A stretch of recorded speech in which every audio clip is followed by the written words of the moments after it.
जय जगन्नाथ सांग माने आपण मानक पीपी प्रोफेसर ओडिया चैनल को स्वागतम। आपण माने तो सिंह और मूषार गपटी को शुणी देबे। चलंतु आज आमे सेही सिंह और मूषार गपटी को एक नुआ ढंग रे देखिबा।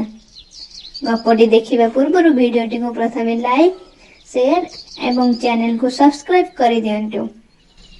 गोटे जंगल रे सिंहटीए रहुतला एवं सेही जंगल रे गोटे छोट मूषाटीए मध्ये रहुतला।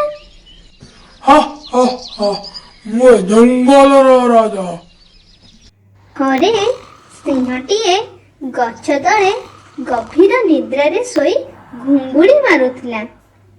सेही समय रे मूषाटीए सिंह ऊपर चढ़ी डिए डिए करिबारो सिंहटी उठी पड़िला।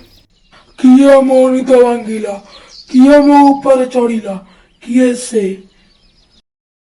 महाराज मुझे मारन तोनी मोर भूल होई अछि, मते क्षमा कर दियंतु, मते छाड़ी दियंतु, मो दिने न दिने आपनकर काम रे आसीबी। मूर्ख प्राणी, तू कहा सा कथा होचु जानिछु ना नहीं? मु हेले जंगल रो राजा। तू सामान्य छोट प्राणी मोर किए काम आसीबू, तथापि मु तते छाड़ी देउछि। एतिकी कही सिंहटी मूषा को छाड़ी देला। मूषाटी जीवन विकल रे से स्थान छाड़ी पळाइला। କିଛି ଦିନ बीतीगला। हठात दिने जंगल रे सिंहटी बुलुथिला बेले शिकारी जाल रे पड़ीगला। सिंहटी घोर गर्जन कला एवं जेते कष्ट कले भी जाल मुकुड़ी पारिला नहीं। आह कि कष्ट, बंचाओ, आह कि कष्ट, बंचाओ। सिंहर गर्जन शुणी मूषा से जालटी को दांत रे कामुड़ी छिड़ाई देला एवं सिंहटी जालरू मुकुड़ी गला।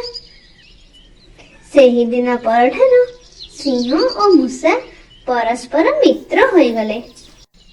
तेबे पिला माने आमे एही गपरु कोन सिखिले? केबे हेले काहाकू छोट भाबिबा नहीं। गपटी केमिति लागिला कमेंट करी निश्चय जणातु।